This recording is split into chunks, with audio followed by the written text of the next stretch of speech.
दिल्ली की सीएम रेखा गुप्ता बुधवार को जन सुनवाई के लिए सीएम आवास पहुंची थी। इस दौरान एक व्यक्ति ने उन पर हमला कर दिया। दिल्ली की मुख्यमंत्री रेखा गुप्ता पर हुए हमले की अब हर तरफ निंदा हो रही है। तमाम राजनीतिक दलों ने इस हमले को गलत बताया। इसी कड़ी में दिल्ली के पूर्व सीएम अरविंद केजरीवाल ने सीएम रेखा गुप्ता पर हुए हमले की कड़ी निंदा की।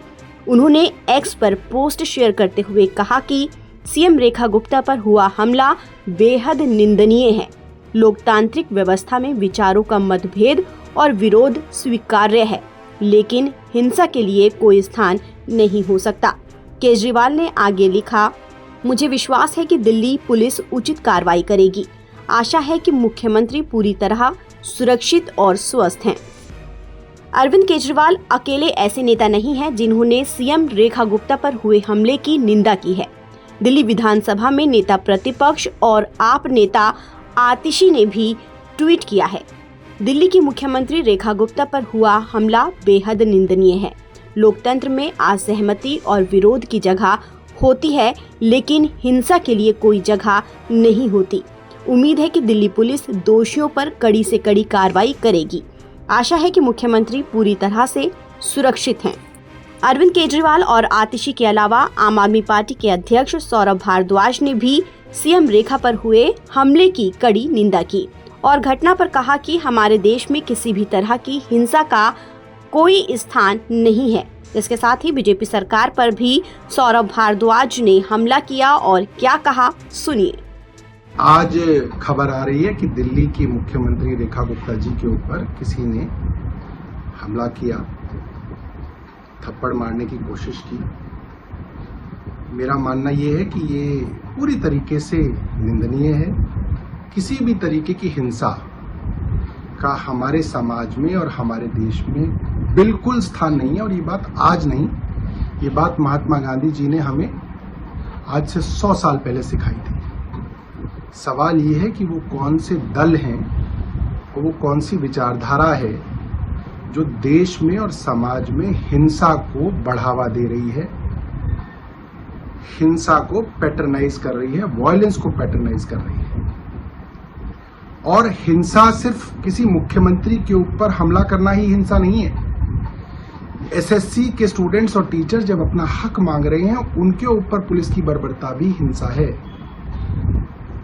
किसान अपने हक के लिए कई महीने तक धूप, बरसात और सर्दी में जुटे रहे और उनके ऊपर बर्बरता से पुलिस द्वारा हमले किए गए, सर फोड़ दिए गए, जमीन पे घसीटा गया, वो भी हिंसा है। छोटे छोटे मामलों में पुलिस जिस तरीके का व्यवहार हमारे नागरिकों के साथ करती है, वो हक उनके पास नहीं है। वो हक कोर्ट्स के पास है सजा देने का, वो भी हिंसा है। और जब जब अरविंद केजरीवाल जी के ऊपर हमले हुए, मसलन अभी इलेक्शन के दौरान एक हमला हुआ, हमारे ही विधानसभा का भारतीय जनता पार्टी का कट्टर समर्थक, जिसको हम जानते हैं, उसने अरविंद केजरीवाल जी के ऊपर रैली में हमला किया, एक स्पिरिट जैसी चीज फेंकी, मेरे ऊपर भी गिरी। भारतीय जनता पार्टी ने कहा कि वो सिविल डिफेंस वॉलंटियर था और क्योंकि वो अरविंद केजरीवाल से नाराज था, इसलिए उसने ये हमला किया। जब जब अरविंद केजरीवाल जी के ऊपर हमले हुए, भारतीय जनता पार्टी के प्रवक्ता ने यह कहा कि साहब, दिल्ली के लोग बहुत नाराज हैं, इसलिए अरविंद केजरीवाल के ऊपर हमले किए गए।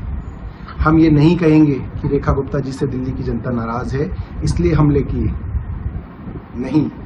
मैं मानता हूं कि रेखा गुप्ता जी से दिल्ली के लोग नाराज हैं, मगर फिर भी नाराजगी का मतलब ये नहीं है कि आप किसी के ऊपर हिंसा करें, हमला करें। ये पूरी तरीके से गलत है। मगर मैं भारतीय जनता पार्टी को ये कहना चाहता हूं कि आज हम लोग बड़े दिल से आपका साथ दे रहे हैं, क्योंकि हम लोग ये नहीं सोचते कि हमला भारतीय जनता पार्टी पे हुआ या कांग्रेस पे हुआ या हम पे हुआ।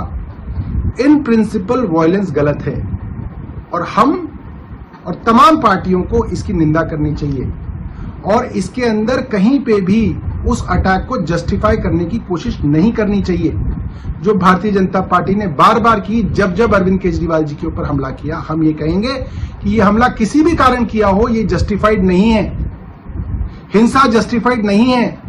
और भारतीय जनता पार्टी को ये बात सोचनी पड़ेगी कि वो कौन से दल हैं वो कौन सी संस्थाएं हैं जो हमारे समाज में हिंसा का जहर घोल रहे हैं। बहुत बहुत धन्यवाद। मैं आशा करता हूं मुख्यमंत्री जी को चोट नहीं लगी होगी और वो जल्द जो है दोबारा से जनता के बीच में आएंगी। हमारी तरफ से उनके स्वास्थ्य को लेके, उनकी दीर्घायु को लेके बहुत बहुत शुभकामनाएं। धन्यवाद। जय हिंद। वहीं आप नेता अनुराग ठांडा ने कहा कि उनकी पार्टी हिंसा के सख्त खिलाफ है और दिल्ली पुलिस इस मामले की जांच कर रही है। आम आदमी पार्टी इस तरीके के किसी भी हमले की कड़े शब्दों में निंदा करती है। दिल्ली की मुख्यमंत्री पर जो हमला हुआ है, उस जैसे हमले की लोकतंत्र में कोई जगह नहीं है। आपकी नाराजगी हो सकती है, आपको परेशानी हो सकती है, और हम ये मानते हैं कि दिल्ली में पिछले कुछ दिनों में लोगों के बीच नाराजगी बढ़ी है, उनके काम नहीं हो रहे हैं, उनके बीच फ्रस्ट्रेशन है, लेकिन लोकतंत्र में हिंसा का कभी कोई स्थान नहीं हो सकता। आम आदमी पार्टी का बहुत स्ट्रांग बिलीफ ये है। हम ये उम्मीद करते हैं कि मुख्यमंत्री रेखा गुप्ता जी पूरी तरह से सुरक्षित हैं, और दिल्ली पुलिस से ये मांग भी करते हैं कि आरोपियों को सख्त से सख्त सजा दिलाने का काम करें। आम आदमी पार्टी इस हमले की कड़े शब्दों में निंदा करती है। लोकतंत्र में हिंसा का कोई स्थान नहीं हो सकता। बता दें कि दिल्ली मुख्यमंत्री रेखा गुप्ता पर यह हमला तब हुआ जब वो जन सुनवाई कर रही थी। सीएम रेखा गुप्ता रामनिवास मार्ग पर मौजूद कैंप ऑफिस में हर बुधवार को जन सुनवाई करती हैं। हर बार की तरह इस बार भी सुबह 7 बजे से जन सुनवाई शुरू हुई। इस दौरान एक आदमी फरियादी बनकर आया और उसने मुख्यमंत्री पर हमला करने की कोशिश की। हालांकि पुलिस ने तुरंत हमलावर को गिरफ्तार कर लिया। पुलिस पूछताछ में आरोपी की पहचान राजेश भाई खिमजी भाई सकारिया के रूप में हुई है। आरोपी राजेश गुजरात के राजकोट का रहने वाला है। वो 41 साल का है और एक ऑटो ड्राइवर है। उसके पास से कुछ पहचान पत्र और कागज मिले हैं। पुलिस हमले के कारणों का पता लगाने के लिए हमलावर से पूछताछ कर रही है। मिली जानकारी के मुताबिक दिल्ली पुलिस ने इस संबंध में गुजरात पुलिस से भी कांटेक्ट किया है। जानकारी है कि मुख्यमंत्री एक डॉक्टर की निगरानी में हैं। वहीं घटना के बाद दिल्ली पुलिस और बाकी सुरक्षा एजेंसियों ने सीएम आवास के आसपास सुरक्षा और कड़ी कर दी है। अब सीएम के आवास पर अतिरिक्त पुलिस बल तैनात हैं। साथ ही आसपास की गतिविधियों पर भी कड़ी निगरानी रखी जा रही है। ताज़ा अपडेट के लिए आप बने रहिए नवभारत टाइम्स के साथ।